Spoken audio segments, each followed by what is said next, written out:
apologies in being a little bit late to recording this session. We just finished, if you're listening in and weren't able to make it, the housekeeping reminder and just a walkthrough of the National IG meetup update and the materials on Confluence that's been developed to try to shape the definition discussions that are ongoing at HL7 around base and baselines and cores. On the third topic of the agenda, I think we probably have enough folks on the call. I'm just trying to think through who was available on the December 16th call. It was a presentation that we had with Ward from FHIR on our big process. And we wanted to let people kind of mull it over a little bit and then make the decision from a governance standpoint about whether or not we were comfortable moving forward with this tiny shift in our kind of processes around packaging. I guess what I'll probably recommend doing, just given that I know we've got some folks that were on that aren't on today, is we won't get a final confirmation from today, but was there any concerns for folks on making that shift that would essentially, let me see if I can actually bring it up. It would essentially have us, rather than going through when we develop a package that then is uploaded into the package registry and then useful through validation tools, rather than going through the manual steps of having to select our criteria or like our settings every single time, to have that written in a scripted manner through the bake YAML file. I know it's a technical question, but I guess I'll at least allow for folks, if you did have concerns about that process, to raise them here, and then we'll ask the same on our profiling call to give folks both opportunities to raise any concerns before we, make the decision one way or another to move forward with it.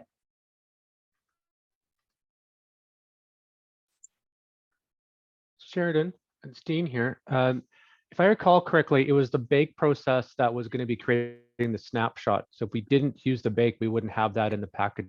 Is that correct? So I'm going to try to answer that from the CA baseline perspective.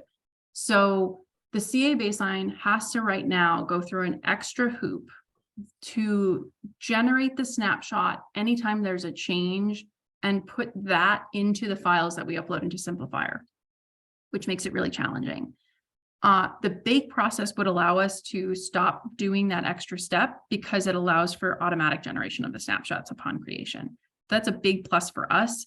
And from outside of the CA baseline perspective, the same would be true, is that you could utilize it to, for instance, generate a snapshot so that when it gets loaded into the package registry and used by tools, that contains everything that they need in order to perform their processes. Thanks. That's what I was thinking, but you described it much better than I could. Oh, maybe not much better, but probably more long-winded. So that's a clear pro for us, right? Because it's really intensive to like make the update, go and like download the output with a snapshot. It creates more barriers between the tooling that we use to manage syncing of our repository for the files and syncing of our FHIR project. So it's something that I think I'd recommend for a lot of you folks in the call, if you're considering and you're doing packaging to date. They have some additional features that I know Vord talked about that is available in the recording and available in the presentation that's part of our own cloud. So I'll circle back one more time. Any concerns folks have?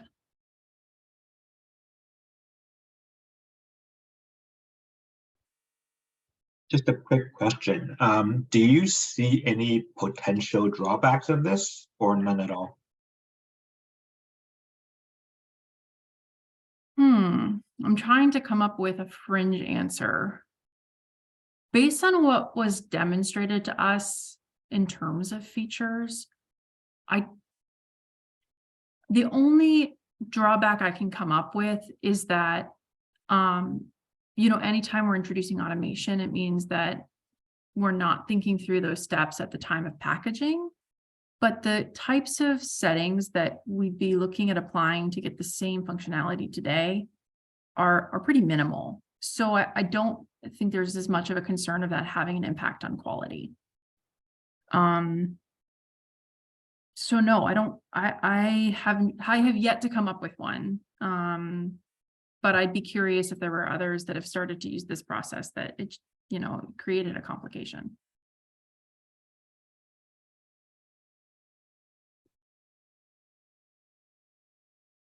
I think the nice thing about this being an optional component is that if we were to come across any of those issues, again, doubtful that there will be any make or breaks, but we always have the ability to switch off, right? So we can always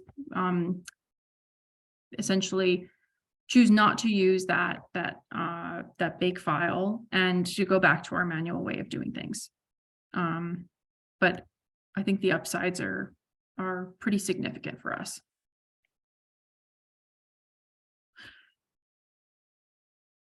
If there aren't other concerns on this, what I'll probably do is just note, none on the governance call for today. We'll give folks a chance that attend profiling to make the same case.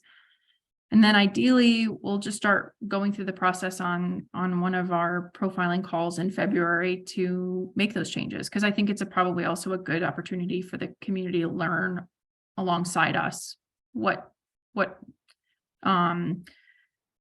actions we're hoping to bake in and how to use that bake file to accomplish what we want to accomplish within the baseline. So raising on the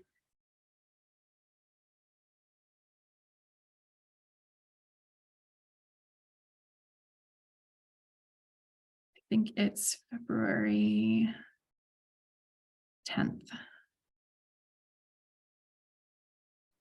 Okay. Any other questions on that front before we perhaps start digging into talking through what changes in the guide need to be made to reduce this confusion around or to reduce the kind of the temporary, I think, misalignment with the use of core.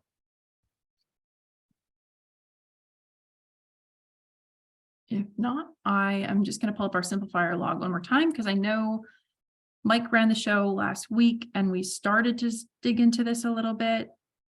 And we have an issue that we started tracking with some early principles that folks thought would be helpful. So let me pull that up and I'll put it in the chat as well. So if you weren't part of the call last week, this is our issue that we're using to start to actually record decisioning on changes and discussion that's happened in this space. I think subsequently, let me get our iGuide pulled up so you can see that as well.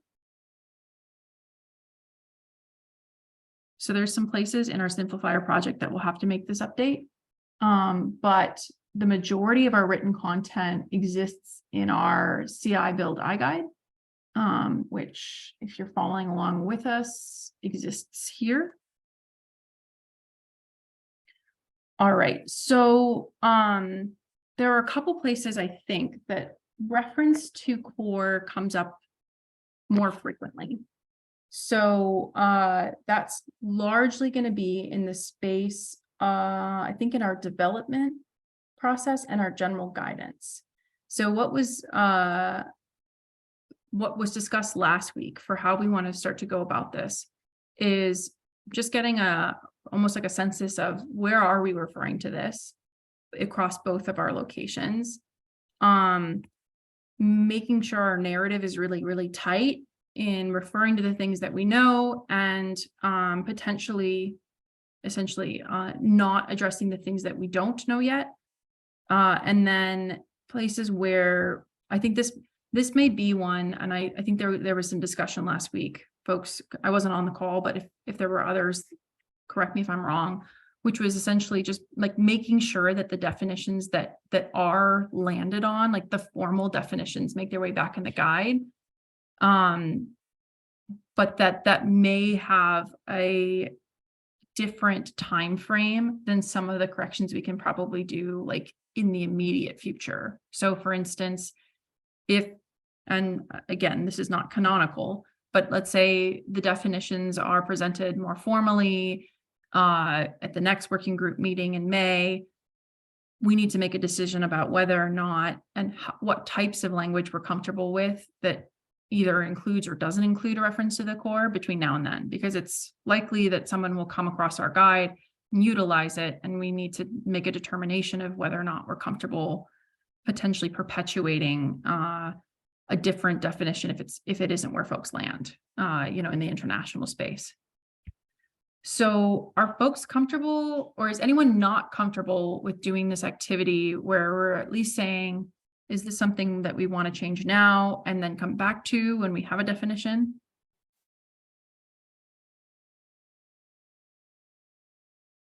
Because I think the consensus, or not the consensus, the framing Mike seemed to have last week was kind of a wait and see. And then upon like chatting about the timeline, I thought it made sense to kind of bring back to the group and see if there were things that we want to remove in the meantime and maybe put in a place that we can come back to and add in with the formal definitions when they're ready. Sorry, was our expected definition of what core really is, because their definition as on this page we got on the baseline thing right now is kind of pretty generic. Yeah, in some ways. So you're talking about the one on our development process, right? Or the one on our simplifier guide or simplifier page. Is this what you're referring to? No, go back to the build one on that. What's the page? It's a general guidance page. General guidance. Okay. Yep. And right at the bottom we have that. Or is that? Let me Was see. it this page, sir? I actually think it's our development process page. Well, maybe it was the development. Yeah, because I think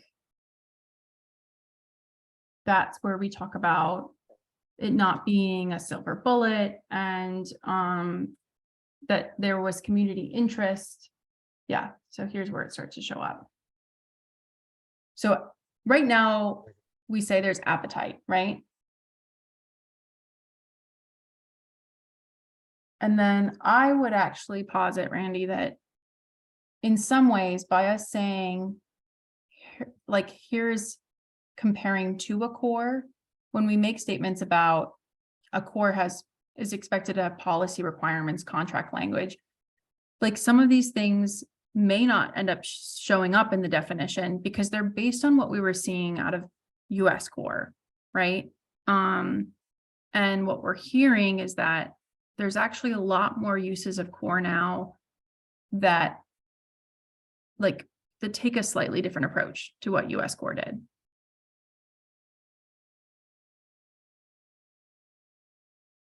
So I guess one of my first questions in this space is, what are the benefits versus the losses that we get for removing this section? There's also the section on the master index page, the home, the one says home right at the bottom. This one. Oh. Base, yep. So if that's our starting point for what is core, that's kind of what I'm saying, is we need to make sure that at least we define what we think core is. We can reflect it later based on what the consensus becomes out of that, but we should at least make sure our definition here is more specific than the really general, like saying it should cover all domains, not just a subset of domains or something like that. Okay, so one of the things that maybe another mechanism, because I think what you're saying is update it to be specific to what we know. One approach is remove it, which might be the most politically safe, but may not provide viewers in the meantime with a good understanding. I think the third one might be like a disclaimer of some kind, like these definitions are still being shaped, like this is how we understood the patterns, but that's evolving. Is there another mechanism that we could use for prompting? I would, just from what you just said there, disclaimer would be good, but just say, this is what we believe or we understand them to be, but something to the fact that it's under discussion at whatever level that discussion's going at. That Yeah. might be better. So what do folks think? Because like, you know, we can state this is what we believe, but again, we're one group of iGuide authors. So I almost kind of feel like either one of these probably still needs some form of disclaimer, but I'm happy to hear if folks think there's another way of managing this. And Shannon, I just saw your question. US Core, we're referring to the US Core implementation guide, which sets forth constraints that is informed by the data model of USCDI, but you know, also has additional expectations for types of interactions that a server must support, types of searches beyond just the data model. Perfect. Thank you so much. I didn't want to derail the conversation, but that's really helpful. Okay, so looping back, if we were to, so we're thinking through, Randy, it sounded like some disclaimer language and maybe adding in, this is our current understanding is part of that, right? What if we did? So we've got this international community evolving towards differentiation. Okay. I haven't read this in a bit, but I'm glad we set ourselves up for the evolving piece. At the time it was authored, the following patterns are discerned. So this is what we're working from.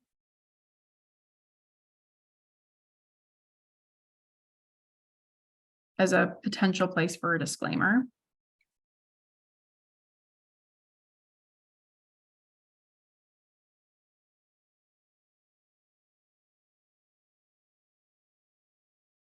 What do we think about adding in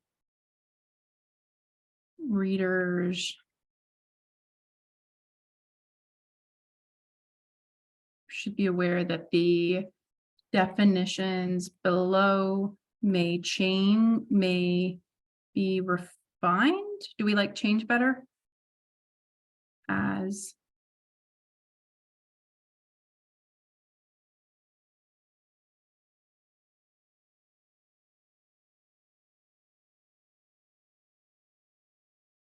like it, don't like it.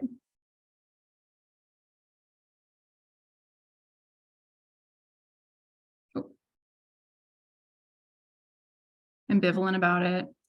What about if I put this?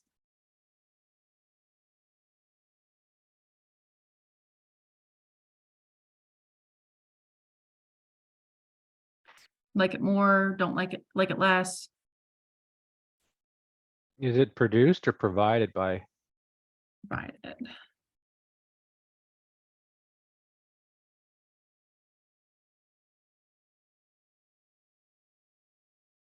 I'm good with it. Looks good to me too. So that gives us, our readers, some awareness that they may change. At the time this implementation guide was authored, the following patterns were discerned. I think that we should probably indicate like these were discerned from our community, right? And that it's kind of solely what we were starting to see shape, but they weren't coming from like the affiliates or HL7 International. It was simply as iGuide authors, we were looking at the trends that we were seeing.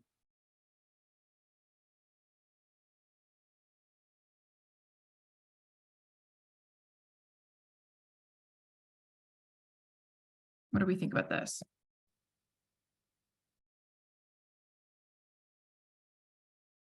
Like it less, like it more? It looks good More. that way. Okay. Clarity is always better. Okay. next question is, given that we know there's now essentially a place that speaks to at least trends, do we want to add in that link that I shared earlier to the Confluence page for national IG implementations?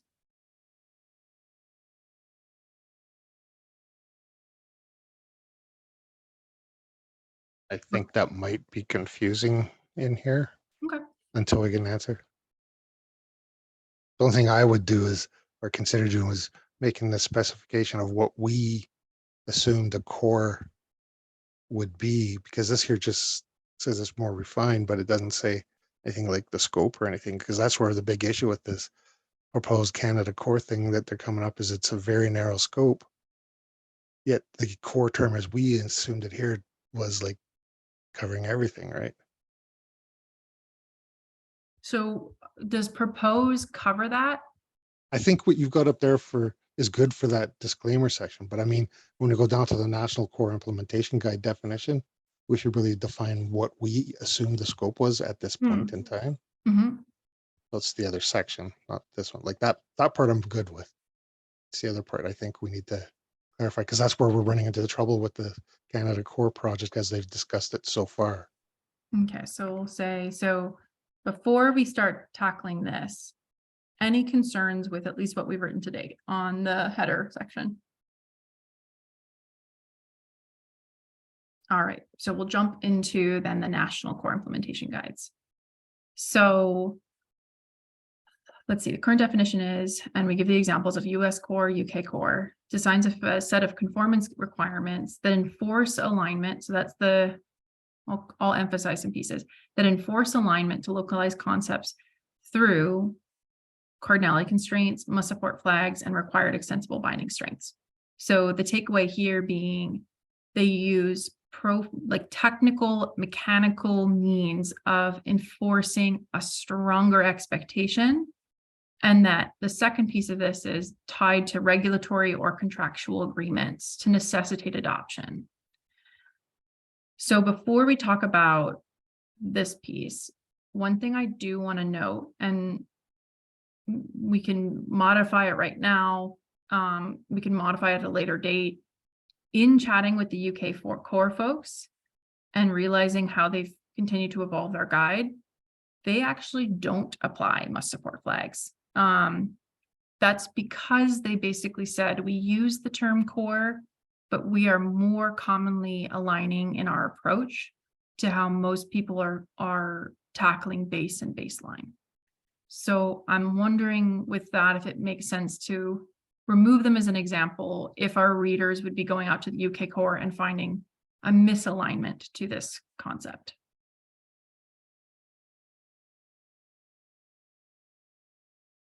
Probably both of them don't align because US core is kind of a subset too, right?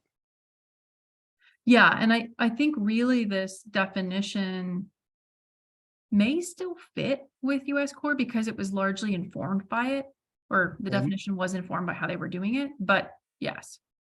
It's Yeah. the scope issue because it implies that we think core isn't all encompassing kind of thing, wherein it really should be based on the way we approached this baseline project. Well, the Like, way that's how I this is understood it. defined, so I guess what you're saying is that the degree of scope as a qualifier is actually not targeted in this definition. The only things that are targeted is the mechanisms of enforcement, sorry, the mechanisms of change and the mechanisms of enforcement around regulation, but not necessarily around whether or not it was supposed to be use case agnostic. Like that's a missing aspect of this definition. Correct. And so I actually don't think it's incorrect that our definition is missing that, because while as in our community, we've talked about like our perceptions of core, I don't know, have we, is there a truth at point of time whether or not in our community core will have use cases or be use case agnostic? I'm not aware of that decision being made yet.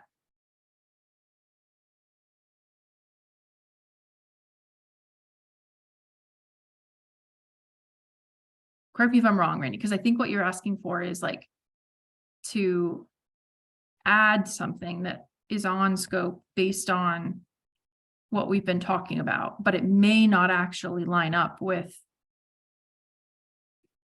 where our community lands.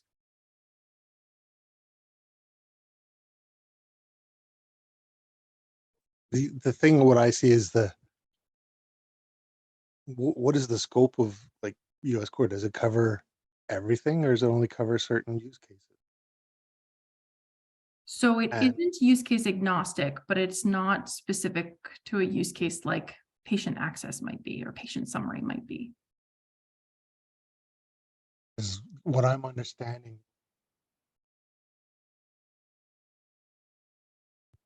Oh, we lost your audio just for a little bit.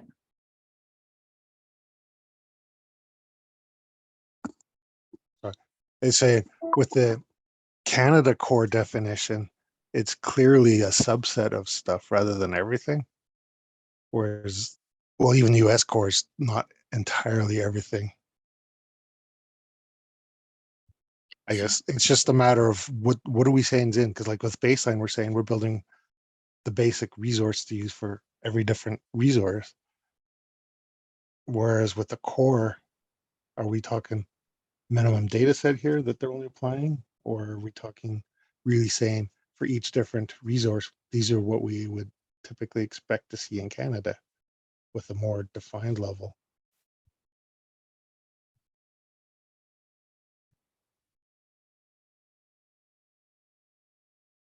Harsh, I see you raised your hand. Yeah, I somehow my understanding is core is bunch of business requirements, or could be called conformance requirements, which may or may not be met by baseline work, because it can have localization and extensions which might not deem fit for each uh, party involved, right? That's how I see it. And if we look at an example, say international patient summary, so that's decoupled with national core because that's an international patient summary. It can be aligned with national baseline because we have a national patient summary, and then national base would be existing profiles or existing resources in various health authorities across the provinces. Right. So do we think like this statement at least provides the reader of awareness that there's mixed use currently about whether or not cores are scoped to specific use cases? So this is the example being a national core that does not, and this is just based on what's in that, the update from Norway. These are not use case specific, but US core is use case specific. And I think Harsh, were you referring to like the BC core, which I think may not be use case specific? Yeah, very, very similar to that idea. So I think when we talk of core, we just talk of a bunch of business requirements we would like to be fulfilled by the baseline work or by profiling around those resources, how we can exchange, pull out data or feed the data into those resources.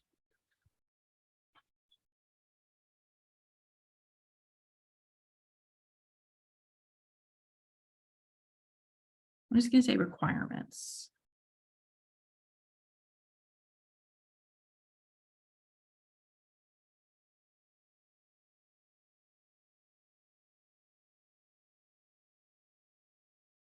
May not be scoped to.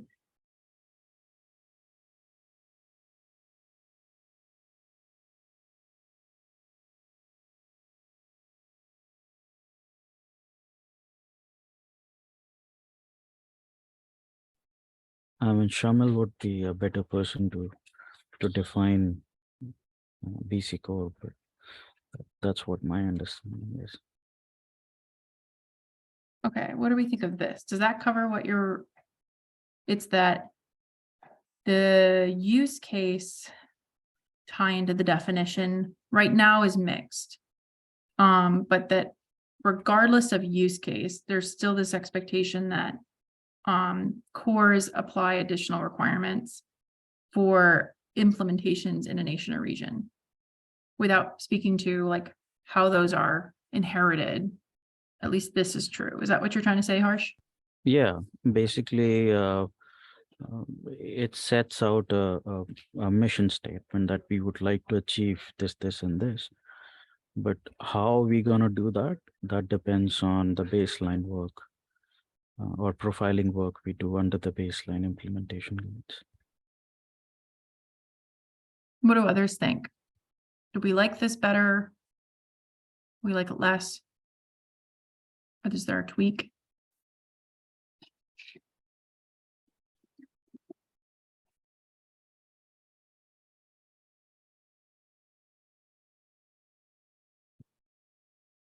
We don't like it at all. Is there anything else that we need to look at then, either tweaking in this section or in the other sections for now?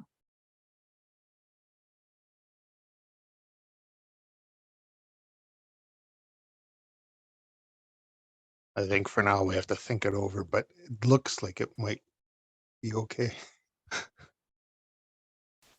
Okay, so am I comfortable capturing this as a decision to refine and add a, further disclaimers rather than remove? Yeah, refinement is good and will be continually evolving in the next little while, I imagine.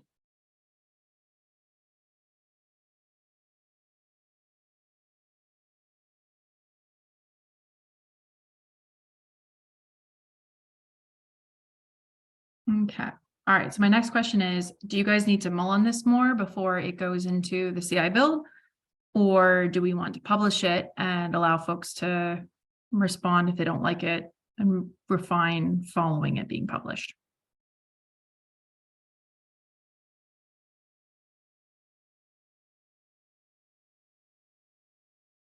The only difference here is just time. So if we mull on it more, we'll likely seek confirmation at the next governance call, which we could set it up on the agenda to do confirmation next week, or confirmation, what would be, well, we're gonna have some back-to-back ones, won't we? Confirmation the week following. Alternatively, we can publish this, let people mull on it, and allow them to raise an issue in our issue log if they have a problem. I would go with publish it and see if issues come up, and we can refine it later if they actually come out with a decision. At least it makes it clearer where we're standing. Anyone Or not starting comfortable from? with this then? Yeah.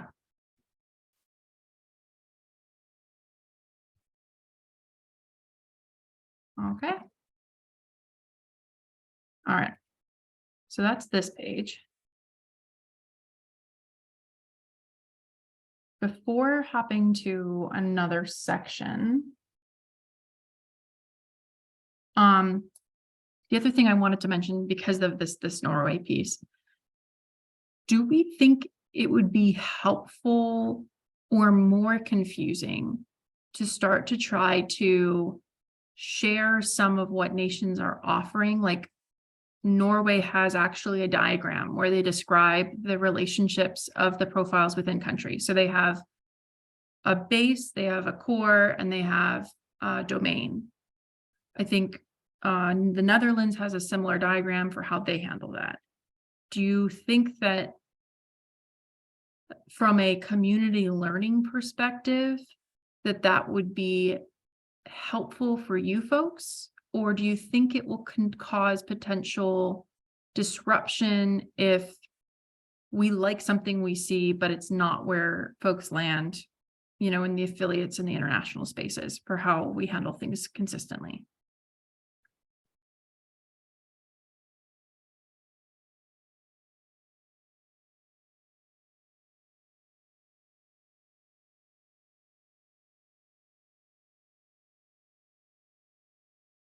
if it's not helpful learning, or if you want to do it on your own, that's completely acceptable. It'll just mean that we'll proceed kind of as planned over the next few governance calls to kind of continue working in our space and allowing folks to go out and look at what's provided independently.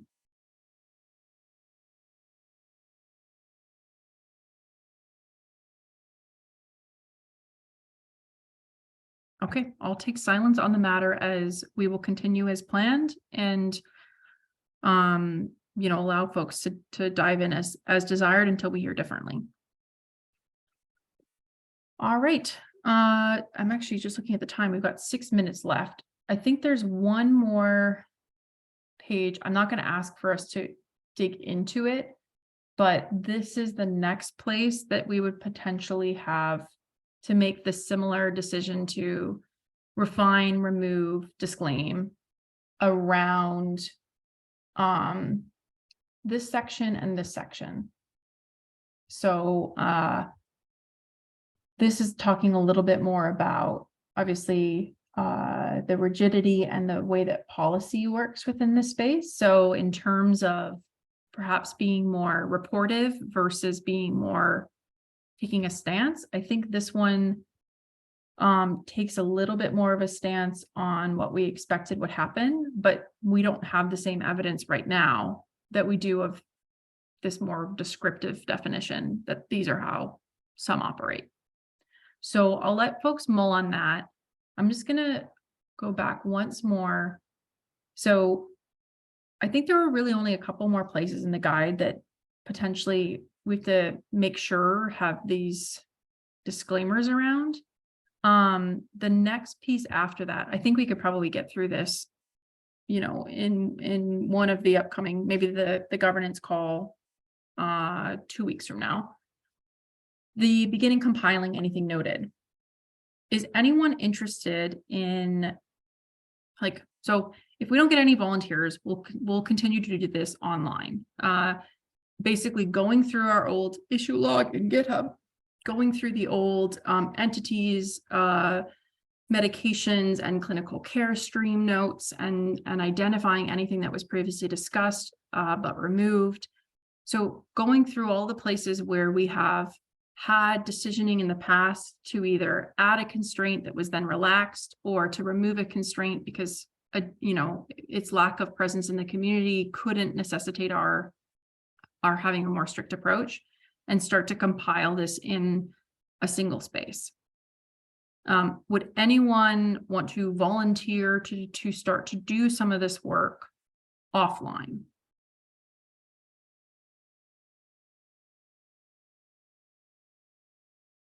Is anyone opposed with us using our governance calls? I think it'd be probably February and March, that this might be a running topic. It wouldn't be the only topic, but we do need to start chipping away at it.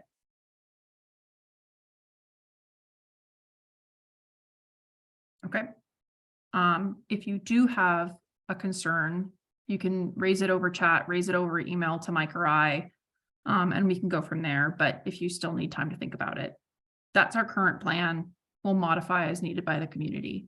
The last question that I have is there a desired place we want this compilation of candidates to live? Word document, a issue log within our current simplifier project. Any preference or thoughts on where some of these the compiled answers might be created so that they can be best either raised to the community or raised to the groups that are considering, what are the items that, perhaps have gone through some discussions in the past, but that didn't make the cut.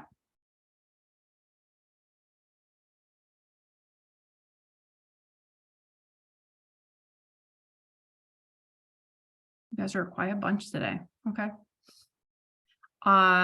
So I guess if no one Brandy, I see you come off mute. It's the deep subjects.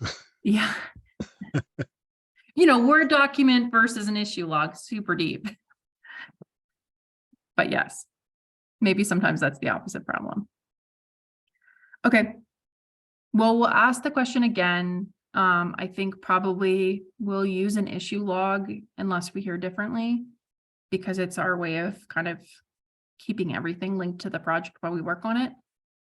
If folks haven't been exposed to our community issue log in the past, this is the other place I'll say. So typically, items that we're working on that result in changes or that result in, actions in the project or in the guide, or items that come from our community that are requests for modifications or requests for instance, additions we've had in some cases. We always start with them being in the issue log, and it's just something that we started doing when we moved from a GitHub repository to everything being housed in Simplifier, because then folks can comment on it and you can actually see, discussion and where we landed on previous decisions that get actioned out. So if you're interested in raising one or interested in working on the profiling calls where we start to talk through how we should react to the raised items, I highly encourage familiarization with that issue log. All right. Otherwise, I think this is going to be one of the first ones we actually end on time, guys. Normally it's like 5 minutes over. So I'll stop the recording.